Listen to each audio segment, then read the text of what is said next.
Buenas tardes. Buenas tardes, Jorge. ¿Cómo está usted? ¿Qué tal? ¿Qué Buenas tal? Te tardes. ¿Cómo está, saludo Eduardo? Gracias por y la invitación. agradezco infinitamente porque vas a compartir con nosotros este diálogo que va a ser muy sincero y muy importante porque ahora nuestros gobiernos se pasan con cesar, quitar el Parlamento, el Congreso, quitar presidentes, la vacuna ahora también, y cuándo va a trabajar el desarrollo del país y las cosas serias del país. Vamos saltando entre cosas de crisis y crisis y crisis, y el país no pasa adelante. Jerjes, que seas bienvenido. Te Muchas agradezco gracias. mucho. Muchas gracias. Gracias por la invitación. Y gracias a todos los presentes por el interés en el tema y, por supuesto, la admiración y felicitación por este tipo de espacios tan importantes para poder deliberar sobre temas urgentes, ¿no? Muchas gracias por eso. Bueno, entonces, empiezo, desarrollo. Un ratito, está entrando ahorita va a tener la presentación. Muy bien. Bueno, muchas gracias nuevamente. Un saludo para todos, para todas. Y nuevamente gracias por la invitación. A ver, el tema electoral frente al Bicentenario se puede enfocar de diferentes perspectivas. Voy a hacerlo desde una perspectiva primero histórica y luego sociológica. Y luego podemos pasar a una serie de preguntas, conversaciones y diálogos, como entiendo se está acostumbrados en este espacio. El tema electoral en el Perú es de mucha dificultad su comprensión y entendimiento en la medida de que ha venido desarrollándose de manera infructuosa, ¿de acuerdo? Podríamos hacer el análisis aquí nada más, en las décadas 90, pero hay que ir un poco más atrás. Creo que un año importante es 1896, que es el año en que la ley electoral de Piérola sienta las bases de un gobierno netamente aristocrático o aristocratizante o de tendencia oligárquica. Y esto prohíbe el voto de más de 3 millones de personas que por ser analfabetas no podían votar. Pero incluso me animo a ir un poco más atrás. Me voy hasta la fundación de la República, en 1821, donde el tema del voto era un tema de tendencia universal. No era completamente universal, pero sí tenía cierta tendencia universal, en la medida que se creía que en 30 años se podía educar a toda la población. Y es en 1856 cuando se propone una constitución de voto universal, pero dura apenas 4 años, en donde muchas personas ni siquiera sabían que era voto universal y habían votado con su nombre. Había una corrupción muy fuerte en torno al voto, y el voto, que era delegativo, no era un voto directo, terminaba siendo pues objeto de circunstancias muy oscuras. Pero me animo a ir un poco más atrás, antes de 1821, antes del Bicentenario. Creo que estamos marcados por una historia virreinal, por una historia colonizadora, que se ha caracterizado por la corrupción y se ha caracterizado por la dificultad de representantes o representaciones, por lo mismo que estamos hablando de un virreinato, ¿no? Y si vamos más atrás, a la época, me refiero a la época de diríamos pues, se me apagó acá el foco, ahorita lo prendo de nuevo. Si hablamos, por ejemplo, de la época prehispánica, en este caso de los incas, o preinca incluso, estamos hablando de otras circunstancias y otros elementos que también nos llamarían la atención y nos harían pensar, ¿estamos hablando de posibilidades electorales o no?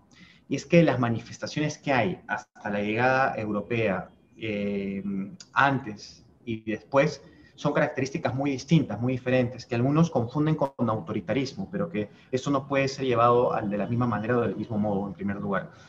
Creo que eso merece debate aparte, para quienes están interesados en la estructuración del autoritarismo, en la estructuración del país como un país de difícil participación democrática. Hay que destacar que el país, el Perú, se caracteriza por tener tres grandes problemas, a mi modo de ver. El primero de ellos es el racismo etnocentrista, ¿no? Que muchas veces se confunde con la manera de llamar o insultar a otra persona por su color de piel, cuando en realidad tiene elementos o aspectos mucho más complejos. Está el problema del patriarcalismo, ¿no? Que es la sujeción de la mujer a manos del hombre, la violencia contra la mujer, el feminicidio, etc. Y el tercer elemento es el autoritarismo, donde justamente acá entra el elemento electoral. Y quiero volver ahora sí al tema histórico más cercano. Como le dije, en 1856 hubo esta constitución tan importante, liberal, duró muy poco tiempo, y el debate entre liberales y conservadores era justamente si el voto se le podía dar a la población. Y bueno, hubo un debate muy amplio, pero el debate señalaba que la ciudadanía era algo que no se obtenía de manera innata, sino lo que se ganaba con inteligencia y con capacidad de opinión. O sea, para participar debías tener la capacidad. El problema es que se consideraba que la capacidad era aquella que hablaba en términos eurocéntricos y no desde una perspectiva no eurocéntrica. Entonces ahí tenemos un grave problema. De 1860 hacia adelante, hasta 1896, habían departamentos que votaban, había departamentos que no votaban, habían departamentos incluso que postulaban a candidatos de importantes provincias, había esfuerzos por la representación. Pero en el 1896 Piero sienta las bases de esta aristocratización para poder centrar el poder en pocas manos y hacer que tanto gamonales en la zona de la zona andina como hacendados en la zona de la costa tuvieran las mayores posibilidades dentro de las formas democráticas de gobernar el país. Y así sucedió durante varios años. Pasando por el oncenio de Leguía para la década del 30, tenemos la llegada del fascismo en el Perú.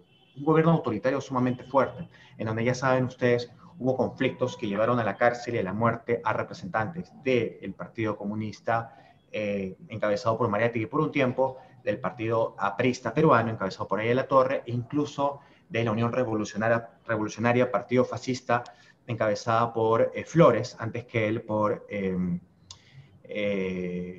Luis Sánchez Cerro, ¿no? Tan famoso e importante en nuestra historia, para entender la forma del autoritarismo.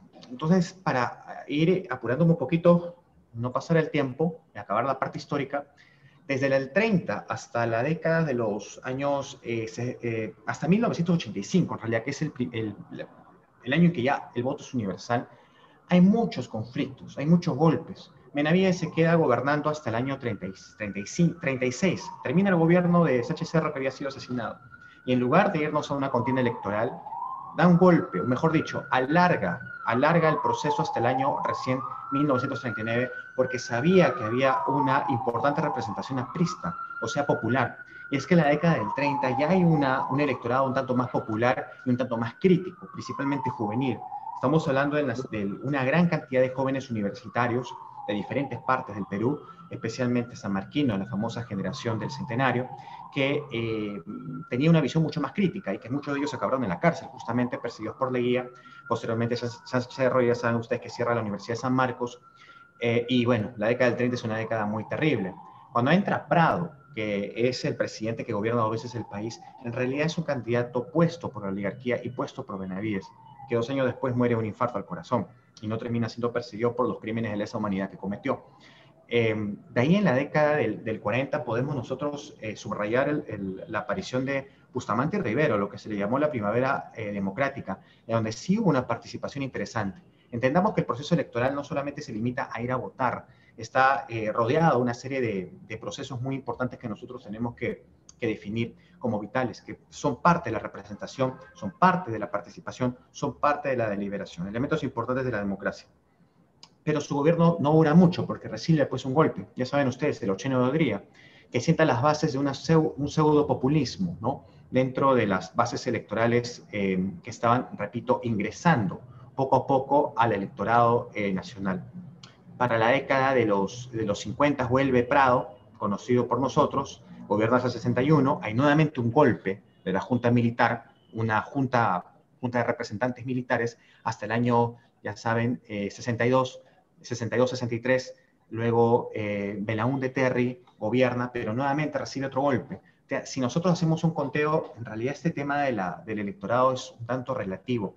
En 1965 se publica este libro tan importante de François Bourricot, un clásico, ¿no? Que es un libro que estudiaron todos los profesionales de sociología, las primeras promociones tanto de Católica como de San Marcos, en donde es un libro extraordinario, ¿no? En donde en las primeras páginas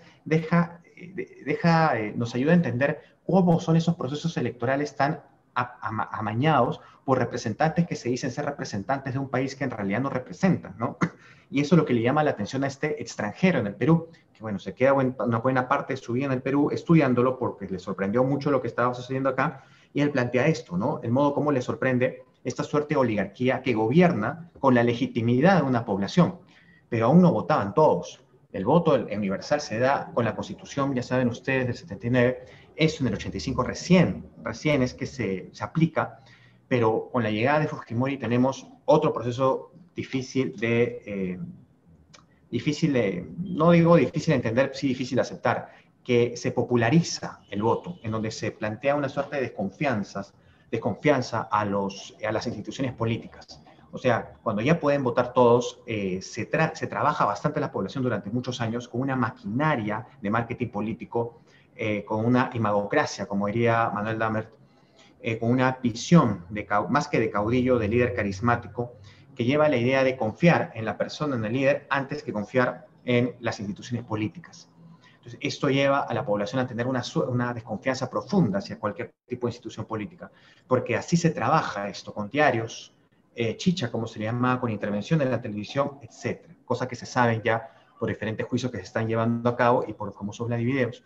En la década del 2000 en adelante, que es lo más cercano a nosotros que tenemos, hemos podido, sí, votar. Después de protestas incesantes que 20 años después volvieron a las calles, saben ustedes, el Bicentenario que se dio en todo el país, pero que ya en el año 96, 97, 98, 99, con motivo de que ha sido una constante del Tribunal de Garantías Constitucionales, que prácticamente fue anulado, que posteriormente llamó a la protesta en torno a la repartija del 2014 y que ahora, como sabemos nosotros, lleva las protestas del año 2020 en plena pandemia global, nos hacen ver que la participación electoral ha tenido presencia recién, el año 2000, pero con una serie de problemáticas. Y acá viene ya una reflexión sociológica, ¿no? Mucho más actual, que tiene que ver con que estamos cargando todos los pasivos, como se dice, de un proceso sumamente negativo en torno a lo que representa votar.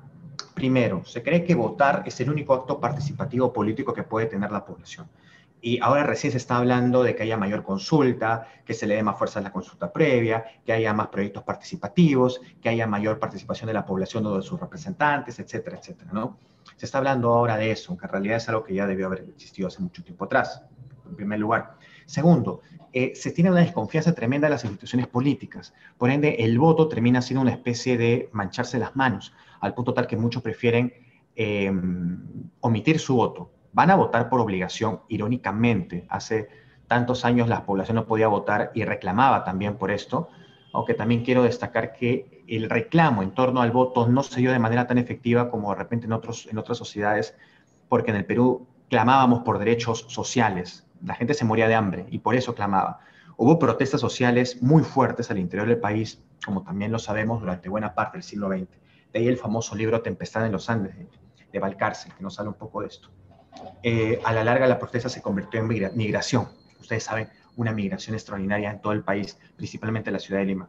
Volviendo al tema, entonces, se tiene una desconfianza tremenda hacia las instituciones políticas, hacia lo que representa el Congreso, lo que representa el presidente, etc. Entonces, muchos prefieren omitir votar, prefieren anular su voto, ¿no? Viciar su voto.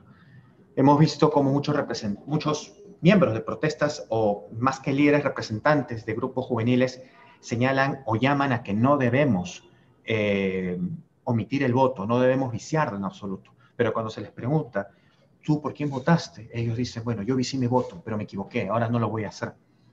Y en efecto, una de las cosas que se señalan y dicen, porque ahora hay una discusión a través de las redes virtuales, recordemos que hace pocos meses hubo una participación incesante por la denominada generación del Bicentenario gracias a redes sociales como Twitter, como TikTok, como Facebook y un poquito Instagram, que nos pusieron en bandeja todo este elemento crítico.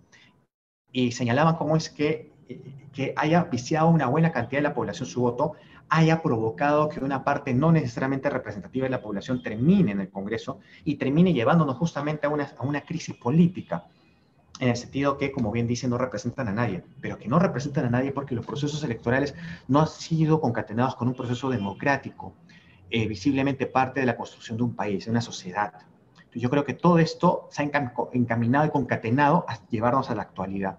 Una actualidad difícil porque nos toca vivir no solamente una crisis de corrupción tremenda, hemos tenido 4 presidentes en muy poco tiempo, hasta 5, hacemos una cuenta, pues hemos tenido a Merino por 7 días, tenemos ahora a Sagasti, poco antes tuvimos a Vizcarra, antes de él tuvimos a Pedro Pablo Kuczynski, o sea, tenemos una crisis política que hace que la población no siento una seguridad de la gobernabilidad. O sea, no hay una seguridad de gobernabilidad. ¿Quién me gobierna? El Ejecutivo realmente me gobierna. La gobernabilidad, al ser afectada, afecta a su vez a las formas representativas, porque nadie votó por Sagasti, salvo el Congreso, por supuesto, pero no la presidencia, tampoco por Merino, en realidad, que no tenía ningún tipo de legitimidad, ni mucho menos tampoco por Vizcarra. Entonces, acá vemos una suerte de crisis de representatividad, en tanto el presidente no puede gobernar sin un Congreso, y en tanto el Congreso se supone no va a dejar gobernar a un presidente. A esta polaridad nos llama a la crisis nuevamente de la representación y a una población que cree menos aún en un contexto de pandemia. Porque la pandemia nos ha llevado ahora no solo a una crisis de representación, una crisis política, sino al dolor profundo del contagio, de la muerte, del desempleo, situaciones y elementos que nos llevan también ya no a pensar en términos políticos, sino a pensar en términos de urgencia. Necesito trabajar, así me contagie, necesito sobrevivir, no me importa que me contagie, quiero enterrar a las personas que han fallecido a mi alrededor, quiero una mejor oferta o un mejor servicio de salud.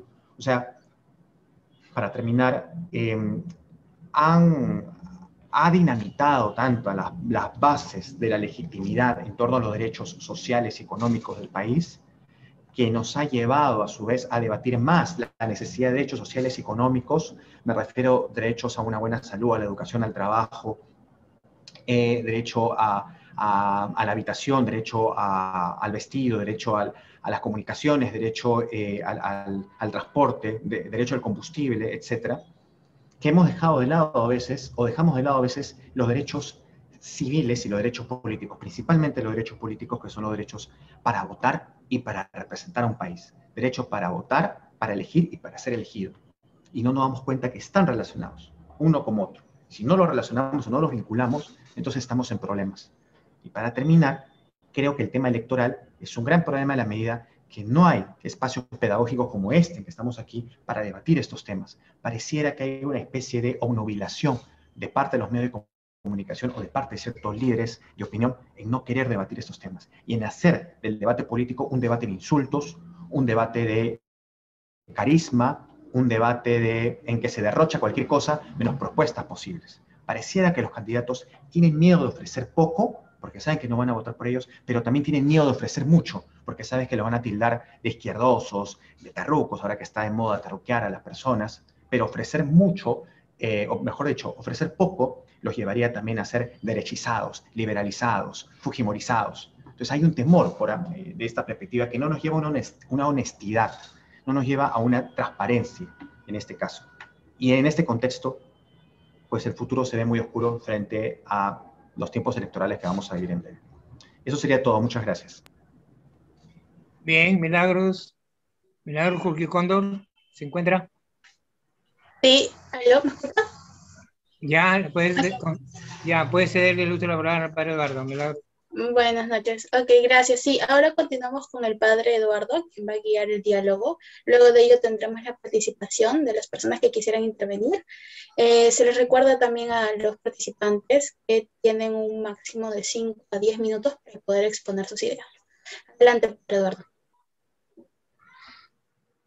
En verdad, la democracia es el gran problema del Perú. Existe democracia y luego democracia y proceso electoral. Es un gran tema que me parece que va muy relacionado.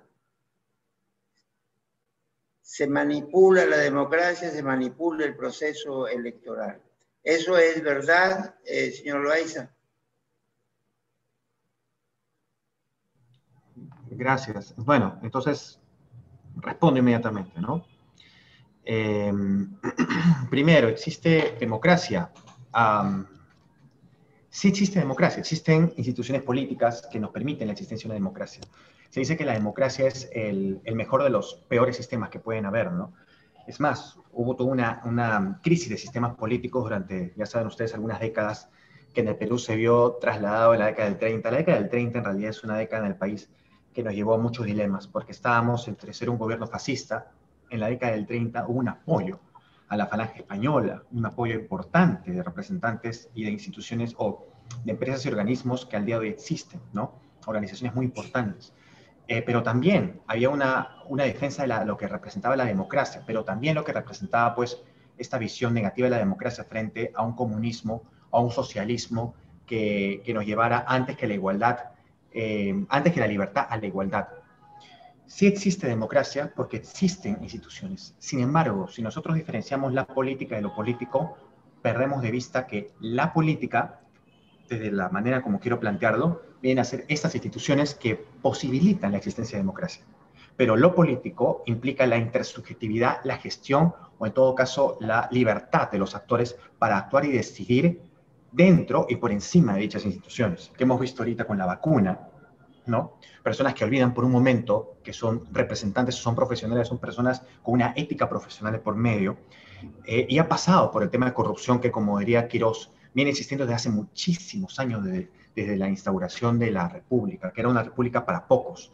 Entonces, recuérdese que la república para todos nunca ha existido, ¿no? Entonces, sí existe democracia en ese sentido. Ahora, si lo decimos de manera general, actualmente hay una democracia como tal, el problema que tenemos es que la población muchas veces quiere una mano dura, la población quiere que haya una injerencia, a veces militarizada. Entonces la población no quiere que les pregunten qué hacer, quieren que se actúe con fuerza, quieren que se haga obras, quieren que se mate, se asesine a los delincuentes, quieren que se desaparezcan a los migrantes. Entonces hay una serie de elementos que son sumamente intolerantes, o una intolerancia generalizada que no es producto de personas de mal corazón, es producto de una crisis, o en todo caso, de una... en que ya hemos sobrepasado los límites de la paciencia de la población por mucho tiempo, que trata de convivir entre una situación sumamente deleznable y una situación en la que tiene que pues, convivir con esto y aceptar tal como es. Mano dura en todo caso, ¿no? Ese es el gran problema. En Latinoamérica, en el Perú principalmente, no hay una fe en la democracia, más allá de que las instituciones estén a nuestra disposición. Y sobre el tema de si se manipula, los temas electorales sí se han manipulado. La historia nos demuestra que se han manipulado. Bastantes veces y bastantes ocasiones se han manipulado el tema electoral. Los procesos electorales se han venido manipulando constantemente. No puedo hablar o no puedo saber si se ha manipulado en los últimos años, no lo sabemos. Hay investigaciones, hay hipótesis, hay una serie de sugerencias que nos llevarían a esto, pero creo que la principal manipulación del electorado es mentirle. Como le diría el fallecido sociólogo Kotler, los presidentes en los últimos años se han caracterizado por traicionar a la población, por convencer a una buena parte de la población en que harían algo, y no solo no lo hacen, sino hacen lo contrario. Entonces, yo creo que eso es una peor manera, o en todo caso, una manipulación del proceso electoral que lo vuelve pues algo nulo, ¿no? Algo que no lleva el espíritu de lo que se supone estos reflejos representan. Y es que la población está tan alejada de los partidos políticos o de las organizaciones políticas, al menos por ahora, creo que eso está cambiando poco a poco, que mantenemos la política tan alejada que al momento de votar no sabemos por quiénes votamos, en todo caso no tenemos ni idea si van a cumplir con lo que han prometido, porque durante 5 años no sabemos nada. Es como si los representantes les hubiéramos dado una especie de carta en blanco, una hoja en blanco, y ellos pueden hacer lo que quieran, y no se dan cuenta que en realidad han prometido cosas y tienen que cumplir con lo que han prometido, pero se olvidan por completo y cuando llegan a ser autoridad ya sabemos lo que pasa, ¿no? Gracias. Por parte de mi persona, a ver, rápido, traté de sintetizarlo un par de minutos. José Ignacio López Soria habló de la desfundación de la República, ¿no? En un libro publicado por el Tribunal Constitucional hace unos años, en el que también estuve participando. Él habla de la desfundación. Entonces, la República no se funda, se desfunda, porque es una república fundada por un grupo de criollos que en realidad no representaba a nadie, ¿no? El país era principalmente indígena. En Lima el 80% eran afrodescendientes, y en el país había pues una representación de 80%, 75% indígenas, ¿no? Sin embargo, se funda un país que no es para el país, ¿no? Por eso, a partir de hace unos años, creo que con justamente el gobierno militar se investiga más a fondo la rebelión de Túpac Amaru II, ¿no? Donde nos damos cuenta que realmente ahí se forjaron la lógica de la emancipación que no llega a desarrollarse.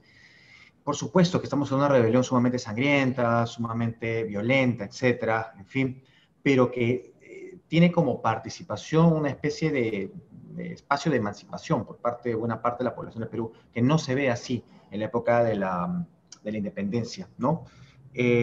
Se ha comentado el tema de la tecnocracia, completamente de acuerdo, ¿no? Tecnócratas quieren gobernar el Perú, no solamente los empresarios, sino tecnócratas que supone tienen una muy buena educación y que los representantes políticos les dicen a ellos que gobiernen, porque el representante político no tiene ni idea de cómo gobernar un país. Así que se lo da al tecnócrata que ha sido formado en las mejores universidades del mundo, pero que no tiene ni idea de cómo funciona la gente acá en el Perú. No sabe cómo funciona una microempresa, no sabe cómo funciona la empresa familiar, no sabe cómo funciona la idiosincrasia del peruano, no tiene ni idea de eso, porque ni siquiera tiene, como le llaman, calle, como para poder entender o dichas dinámicas, ¿no? El tema de Trump y China, totalmente cierto. Trump, estamos hablando ahí, algo que ya se viene criticando bastante en Estados Unidos, que es una suerte de fascismo. O sea, en Estados Unidos se tiene ya hace buen tiempo una crítica sostenida sobre el fascismo. Un fascismo de totalidad blanca, ¿no? Un fascismo muy racista. Estados Unidos es un país sumamente racista, de sus bases históricas lo ha sido siempre hasta ahora, ¿no? Es un país cuyas familias interétnicas son muy pocas, por ejemplo. En fin, y eso se ha visto en el episodio que hemos nosotros observado, ¿no? Hace poco, es donde Trump llama a la población pues, a no obedecer esas instituciones democráticas. China, igual, hay un autoritarismo muy fuerte de Estado por parte de este país, y esto atenta contra la democracia, como lo entendemos, por supuesto que sí. Lo que pasa es que, como lo dije, entre la política y lo político, hace que los representantes hagan de la democracia en realidad un proceso que va de la mano con la construcción no solamente de pensamientos, sino de como visiones de un país. Y siendo este un país muy rico en términos históricos, creo que es importante también considerar todos esos elementos. Sobre el tema de Alan García Fujimori me refería a que Fujimori sienta la base de toda una organización, una mafia delictiva en torno a cómo quitarle la legitimidad de toda institución política, ¿no? Y trabaja con diferentes asesores, trabaja bajo diferentes lógicas, porque en realidad el de carismático no tenía nada, tenía muy poco en todo caso, a diferencia de Alan García. Entonces, Alan García era un sujeto que en todo caso una persona que sí sabe llegar a la población, que hereda este carisma de ahí de la Torre, que fue, pues sería político carismático, acaso el más importante que ha tenido el país. No tenemos videos ni grabaciones de él, pero así lo señalan los que lo observaron y lo veían. Pero Fujimori sí sienta las bases, ¿no? De lo que esto representa. Por ese lado lo decía, pero en realidad como caudillo existen desde tiempos muy atrás. Vamos hasta Gamarra, nos vamos a Salaverry, tantos caudillos. En el caso de Fujimori fue un tema distinto, diferente, del cual van a insistir muchos representantes hasta el día de hoy en esa suerte de carisma, ¿no? No hablé del gobierno militar, en efecto, lo que representó la reforma agraria y lo que fue el terrorismo, ¿no? Creo que, en síntesis, el terrorismo fue un gran golpe contra la democracia en el sentido de jóvenes representantes, organizaciones juveniles que no pudieron organizarse o no pudieron participar en las universidades por temor a ser confundidos con terroristas, de padres que le decían a sus hijos no te metas en política porque si no te van a llevar. Entonces yo creo que ahí estamos en unos 10, 15, hasta 20 años de personas con mucho miedo a lo que es la palabra política o miedo a opinar sobre política, porque decirle no al Estado, estábamos hablando pues de cometer un pecado muy grande que podía llevarte desde la estigmatización hasta la desaparición, ¿no? El gobierno militar también, el tema de la reforma agraria es un tema muy amplio, pero que en efecto, o sea, es parte, si no querramos, y genera una serie de derechos importantes que se vienen esperando desde hace mucho tiempo, es parte de un gobierno militar, de un gobierno autoritario, aunque los derechos que allí se cocinan son derechos que todos esperaban hasta ese momento y eran urgentes. Pero acá está la paradoja del tema. Derechos que esperaban y que se esperaban desarrollar o lograr democráticamente todo un país, se desarrollan y se logran autoritariamente, desde un gobierno autoritario. O sea, ni siquiera pudimos, los derechos que estamos buscando durante tanto tiempo, ni siquiera lo pudimos lograr bajo una lógica democrática, sino autoritaria, ¿no? Eso eran todos los temas que se han conversado. Muchas gracias. ¿Alguno más que quisiera participar? Buenas tardes, Eduardo. ¿Cómo estás? Te habla Ricardo. Buenas tardes, Ricardo. Di. Es muy bonita la exposición de Jerjes y de los comentarios que he escuchado. Yo quería nada más aportar algo pequeño. Dice que todo pueblo que no se recuerda de su historia está condenado a repetirla. Perú continuamente está repitiendo su misma historia. Problemas de procesos electorales en los cuales los resultados al final para el 99% de la población no son tan satisfactorios. La realidad me parece es que, como he dicho en algunas otras oportunidades, se basa de que no tenemos claro que digamos que los valores de una sociedad se basan en que tengamos una justicia, un bienestar, una seguridad física y de salud y una educación para que la sociedad progrese. O sea, como utopía estamos totalmente distópicos. La realidad también está de que por lo que no tenemos la población preparada, entonces el proceso electoral realmente se tergiversa porque los líderes de opinión, utilizando los medios de comunicación masivas, se encargan de adoctrinar al votante y a crear una especie de neblina o un falso paisaje y dirigen el voto a cualquier punto. No hablemos de ninguno de los candidatos que están ahorita, sino simplemente que van a dirigir o tratar de dirigir el voto y no vamos a tener entonces realmente un gobierno que responda a lo que comentaron antes, ¿no? Que el 99% de la población del Perú es una población mixta, una población de indígenas, de afrodescendientes y una pequeñísima cantidad de población de raza blanca, aria, caucásica, la que estaría asociada a un fascismo de extrema derecha. Entonces, Jerjes, creo que un punto que deberíamos ver es cómo llega en forma neutral, porque el sistema electoral, el Jurado Nacional de Elecciones, también es una farsa, ¿no? Permite que algunos candidatos ingresen y saca a otros candidatos. Uno no sabe por qué es así. Solamente ellos tienen ahí sus reglas y algunos los dejan, otros los sacan. Si no tenemos claro eso, entonces el 99% de los votantes, podemos decir casi que la mitad de esos votantes, no está teniendo la verdadera libertad para discernir y elegir. O sea, el libre albedrío está siendo manipulado. En nuestra religión, los católicos sabemos que una base de nuestra vivencia moral está en el libre albedrío, si no me corregirá Eduardo que sabe más de la Biblia de memoria, pero el libre albedrío está metido en el concepto de nuestra religión, la mayoría practicamos la religión católica activa o pasiva, pero ahí va.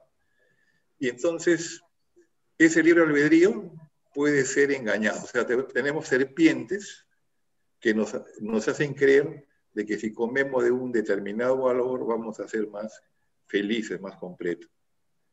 Yo creo que la propuesta que deberíamos tratar de llevar en nuestras conversaciones con nuestros grupos, con nuestra gente, es tratar de que se les haga llegar a la mayoría de la población la luz para que puedan tomar conocimiento y no depender de falsas luces, de propagandas y marquesinas de teatro que solamente invitan a que el público entre al teatro y pueda ver cualquier clase de película. Para terminar, esperemos poder continuar con estas reuniones para poder enriquecernos espiritualmente, aunque sea. Pero de todas maneras sabemos que es un camino arduo. Gracias por su tiempo y gracias, Eduardo. La palabra. Está la palabra Héctor. Buenas tardes con todos. Gracias, Jerjes. Y yo creo que Claro, bueno, comentaré. En realidad, como la pregunta fue tan amplia, o sea, a la larga creo que la pregunta es lo que está sucediendo actualmente, ¿no? Que bueno, en realidad lo he comentado de manera amplia también. Sobre el comentario anterior me parece importante hablar justamente de ese tema de la historia, ¿no? Me he encontrado muchas veces con que buena parte de la población estudiantil universitaria no le gusta mucho la historia, ¿no? Yo he enseñado en cursos generales ya varios años, 10 años en realidad, universidad privada, actualmente enseño cursos generales en Universidad Católica, y mucha gente a veces no le gusta la historia, ¿no? Eso está cambiando, y también hay seguramente grupos de personas muy distintas, gente que va a ciencias, gente de letras, pero a veces no nos gusta la historia, porque creo que puede ser porque no entendemos y comprendemos cómo es que silvana el pasado con el presente, en qué relación tiene el pasado con el presente. Creo que es muy importante darnos cuenta de los problemas que tenemos como país y de la relación que tienen estos problemas con otros problemas de la región. Y no podemos tampoco aislarnos del país. Y esto tiene que ser parte del comentario o parte de la libre participación de las personas. Tenemos que tratarnos de contagiar por querer conocer un poco más. Y aquí está el dilema de lo humanístico, ¿no? Creo que es el espacio humanístico, historia, literatura, poesía, teatro, etcétera, son fundamentales para la filosofía, para el desarrollo de un ser humano en términos de participación, deliberación y opinión. No rechazo el tema de las matemáticas, ingenierías y demás, o ciencia dura, o incluso la ciencia de la salud, en absoluto, no lo rechazo. Pero estas otras humanísticas son vitales e importantes para desarrollar todo un cúmulo de perspectivas que nos puede dar herramientas justamente al ámbito crítico.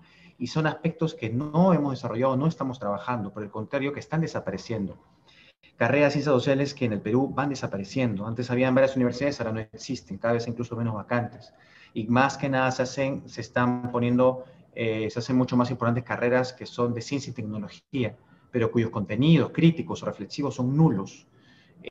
Universidades que, como se dijo hace un momento, tienen a sus dueños, que son congresistas, y que quieren, pues, prácticamente que no sea educación, sino que se facilite la posibilidad de darles un título, así por así. No tenemos profesionales reflexivos ni críticos, sino personas con un cartón en la mano, que en realidad no representan nada positivo para nuestro país. Y sí, estoy de acuerdo con eso del adoctrinamiento, ¿no? Líderes de opinión determinados. La palabra progresista, muchos tratan de decir, por ejemplo, en redes sociales, que es sinónimo de personas que están vinculadas con el comunismo, con el terrorismo, con una especie de... O sea, ya sabemos, persona que habla sobre justicia social y sobre defensa de los derechos se le denomina caviar, si tiene dinero, mentiroso, caviar, hablas de los derechos de los pobres, pero bien que tienes dinero, o resentido social, ¿no? Seguramente eres una persona que por no tener dinero ahora quieres que nadie tenga dinero. Son fórmulas que, por desgracia, una gran cantidad de personas a lo largo del país cree que tienen miedo. Si uno tiene miedo de emitir un voto o tiene miedo a opinar, porque tiene miedo a la estigmatización. Obviamente eso es una manera de adoctrinamiento y eso es muy peligroso, ¿no? Y el Jurado Nacional de Elecciones ya lo había logrado. Justo en el 36, el Jurado Nacional de Elecciones saca de la contienda a un partido que estaba siendo apoyado por votos de los apristas. Y Benavides lo que hace es obligar al Congreso a que ya había dejado de dar sus funciones, a que se vuelva a reunir algunos de ellos, unos representantes, para que evite la postulación de este candidato. Y se quedó 3 años más en el poder. Los congresistas tuvieron que hacerlo porque Benavides en esa época mataba gente, mandaba a matar gente, lo hizo de miedo, de que no quería terminar muerta por este señor. Y esto dio pie a que un candidato que tenía una amplia representación no terminase gobernando. Y sí, 3 años después, Prado, el hermano de Jorge Prado, otro representante que no había tenido representación alguna en el proceso electoral del 36. Obviamente esas elecciones fueron amañadas, ¿no? Es parte de la historia que nos lo demuestra. Y sobre el último comentario, sí, estoy de acuerdo. Hay una crisis de representación y los representantes son personas que no tienen ningún tipo de ética o moral como para poder defender o sustraerse a una visión democrática del país. Pero acá hay un problema muy fuerte y creo que es de reflexión. Se acusa mucho a la población que no sabe elegir a sus representantes, ¿no? Pero la pregunta es, ¿también entre quiénes puede elegir? Porque los partidos políticos durante mucho tiempo han asegurado, ¿no?, los lugares, mejor dicho, quienes postulan al Congreso han asegurado personas con dinero o con intereses determinados. Para llegar al Congreso, para llegar a un poder político, necesitas mucho dinero para hacer marketing político, mucho dinero para invertir en todo este proceso que no es barato, o tener poder, o tener llegada a la población, ¿no? Entonces, todo este condicionamiento hace que nosotros que queremos elegir bien, nos pongan una serie de candidatos que en realidad no colman nuestras expectativas. Actualmente, entre los candidatos a la presidencia, muchos de ellos dejan, no sé si todos, pero en realidad dejan mucho que desear por sus comentarios o por sus antecedentes. Y es la verdad, es la realidad, ¿no? Seguramente habría que perfeccionar o están en plena etapa de aprendizaje, o no lo sé, pero deja mucho que desear, que algunos que tienen incluso mayoría, o en todo caso, hay un interés electoral por parte de ellos, algunos, de repente que tienen más intención electoral, no tenga idea de cómo responder una pregunta básica o sencilla. No tienen idea de qué cosa es un proceso básico sencillo político. Y es el que está más, tiene mayor intención de voto en el país. Entonces, eso nos hace pensar, ¿por qué? Porque es que las personas quieren votar por alguien que no tiene ni idea de cómo gobernar un país. ¿Por qué? Y esto se da en realidad por la estigmatización, por el miedo, por el temor, etcétera, etcétera, etcétera. La desinformación y el adoctrinamiento, como decía también Ricardo. Creo que son problemas que hay que atender y hay que enfrentar. Así nos insulten, así nos digan lo que nos digan, así nos insulten a nuestros antepasados, a nuestra madre, o así se metan con quien se metan, hay que decirlo y hay que establecerlo, ¿no? Gracias. Gracias. Hay mucha gente. Sí, diga. Sí, adelante. Jerjes, una cosita nomás.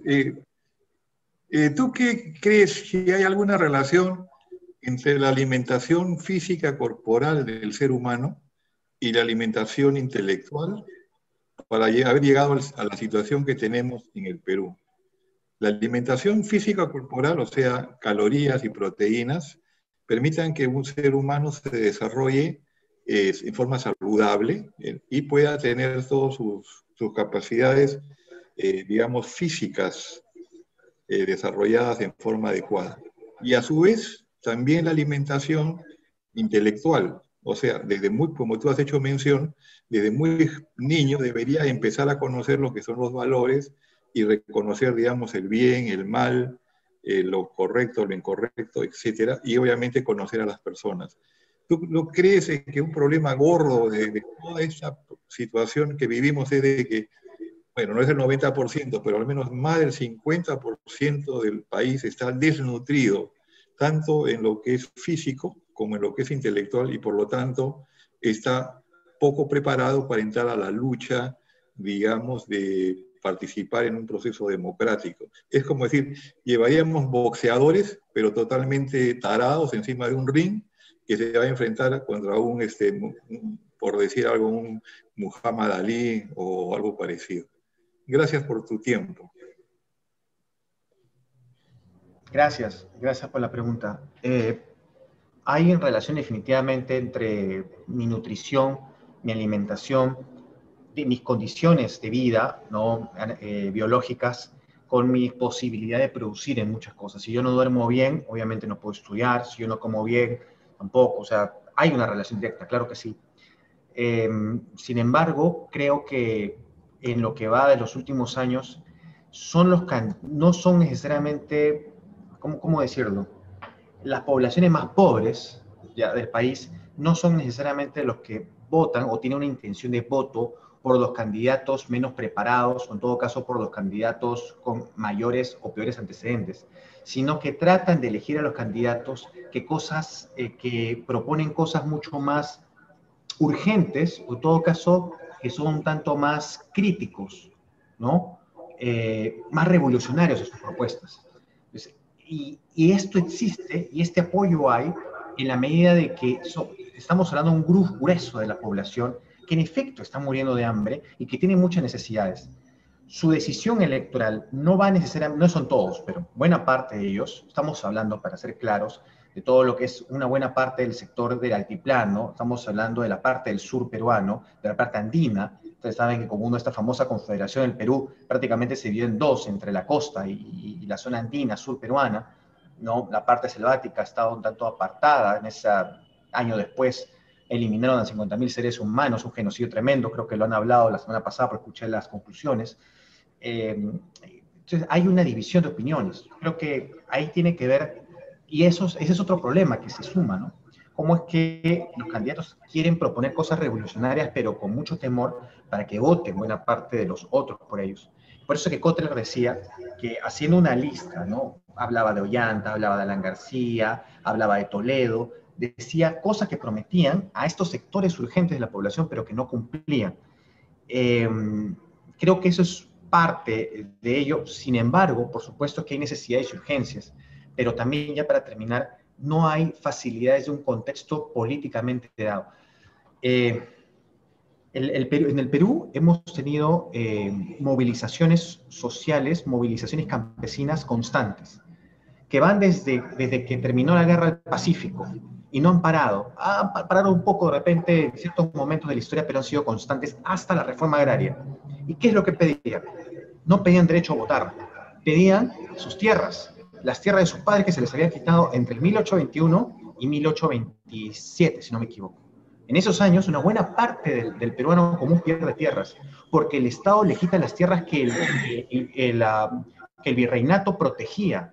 Le quitó esas tierras para ponerlos en valor, ponerles precio y que los compren los que más plata tenían. Eso es lo que hizo el Estado peruano en sus primeros años. Le quitó, le robó tierras milenarias por mucho tiempo que tuvieron muchas poblaciones. Y ellos, la población, estaba más preocupada en exigir y impedir estas tierras de sus padres, de sus abuelos, de pedir justicia, que luego se desarrolla con la reforma agraria, a pedir derechos sobre por quién votar. Porque estamos preocupados en esto, porque esto es lo que les iba a permitir comer, vivir, sobrevivir y alimentarse, como lo decían en su momento, que es vital. O sea, nosotros queremos que la población a veces piense en, carambas, tienes que reflexionar más sobre temas de política, tienes que pensar más en estos temas tan elevados, reflexionar sobre estas filosofías, pero no sé qué voy a comer mañana, no sé de dónde voy a sacar plata mañana porque estamos en plena cuarentena y no tengo trabajo, porque la empresa me ha despedido con esta idea de la suspensión perfecta, mientras la empresa ahorra mucho dinero y sigue pues ganando bien, yo no gano ni un solo sol y no sé qué voy a hacer, que me encierre en casa, pero no sé con qué voy a vivir. Entonces ahí tenemos contradicciones muy fuertes, ¿no? Que tenemos también que reflexionar sobre eso. Gracias. Como no ha tenido voz, pero de alguna manera ha ido siguiendo los procesos, dice que votará por Johnny Lezcano, porque es el que más plantea las cosas en verdad y las dice con claridad. ¿Qué dicen sobre eso?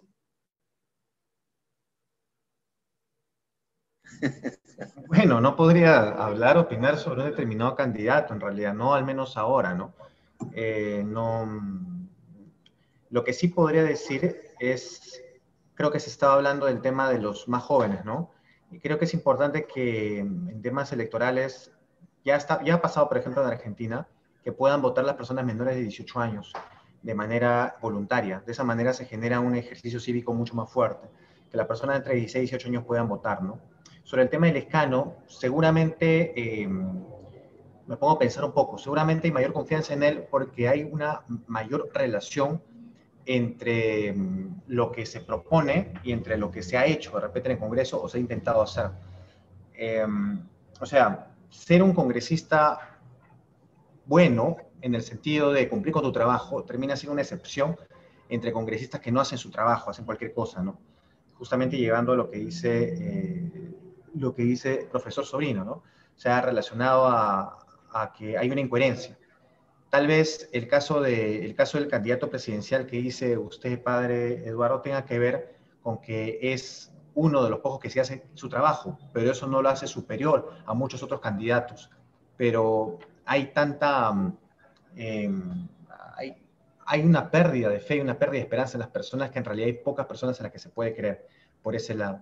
Pero es muy distinto hacer un trabajo como congresista, es muy distinto saber cuán capacitado estás en ello como para poder saber si puedes llegar a ser un presidente como tal, ¿no? Habría que ver, habría que analizar y habría que pensar cómo podría llegar a hacerlo. Y sobre el tema de la incoherencia que se hablaba, es muy cierto, pero también hay que decirlo, en el Perú las organizaciones sociales, políticas o la protesta social no ha sido lo suficientemente fuerte como para poder delimitar estos espacios de aprovechamiento por parte de los representantes políticos, como sí lo hacía en otros países. Países de Europa ha tenido que pasar por muchas guerras y por muchos conflictos muy terribles para poder llegar a tener, cierta medida, unas instituciones que de alguna manera funcionen. O sea, no necesariamente se llega a esto de la mejor forma, se llega a través de conflictos muchas veces, o a través de una población no solamente comprometida, sino una población que está dispuesta a forjar en las calles, aunque suene algo muy revolucionario, pero forjar en las calles una especie de protesta consensuada y una participación mucho más activa que la electoral. Esto asegura en cierta medida que al menos los representantes puedan limitar su poder, a veces que creen ilimitado para hacer las cosas, como se ha visto, ¿no? Eso podría decir. Gracias. Y quisiera unas últimas palabras para los jóvenes que han estado presentes en la sesión. Agradecerle su participación y un poco tocaste el tema, Jerjes, con respecto a la participación de los jóvenes y la falta de interés en el estudio de la historia. Unas palabras finales, Jerjes, sobre ese aspecto. Gracias. Claro, gracias. Bueno, he investigado bastante sobre el tema de juventud estos 10 años. He escrito sobre pandillas, sobre violencia, sobre violaciones. He escrito sobre participación en Internet, sobre WhatsApp, sobre videojuegos. He escrito sobre movilizaciones, sobre educación. Entonces, he escrito más de cerca de 60, 70 artículos en diferentes partes del mundo. Y esto lo he hecho para poder entender un poco más qué es la juventud, qué cosa plantean los jóvenes. Se me fue la juventud escribiendo sobre juventud justamente. Y eso lo hice para poder entender cómo podemos nosotros aprender, incluir o desarrollar ello, ¿no? Me ponía a pensar. Y creo que el mejor mensaje sería justamente es evitar que nos sintamos estigmatizados, evitar que podamos sentir que el mundo adultocéntrico, es decir, creer que el joven es alguien que está en proceso de convertirse en un adulto, el adolescente es alguien convertirse en un adulto, sea la meta llegar. Como adolescente, como joven, y con esa visión de innovación, con esa visión crítica y con esa pauta paralela cultural distinta a la que se nos ofrecen, a veces incluso nuestros propios padres, podemos nosotros hacer muchas cosas. Lo hemos visto a través de las redes sociales cómo lo hemos hecho con esta protesta social que demostró que los jóvenes, las juventudes en el Perú están más comprometidas de lo que creemos.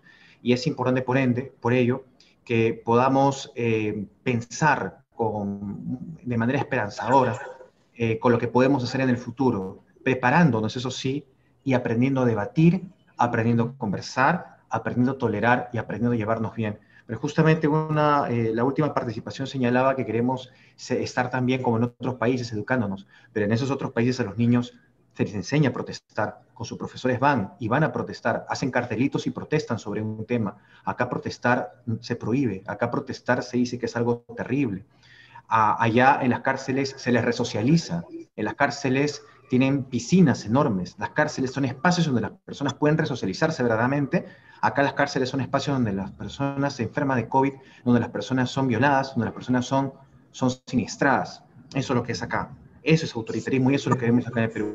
Y hasta que no cambie eso, y no cambiemos esa idea de que solamente aprendemos o sanamos castigando con sangre o matando al que mató o matando al que robó, creo que no vamos a cambiar como país. Y son las juventudes quienes tienen ahora esta misión y estoy seguro que lo van a lograr, espero, en el corto plazo. Seguro que sí.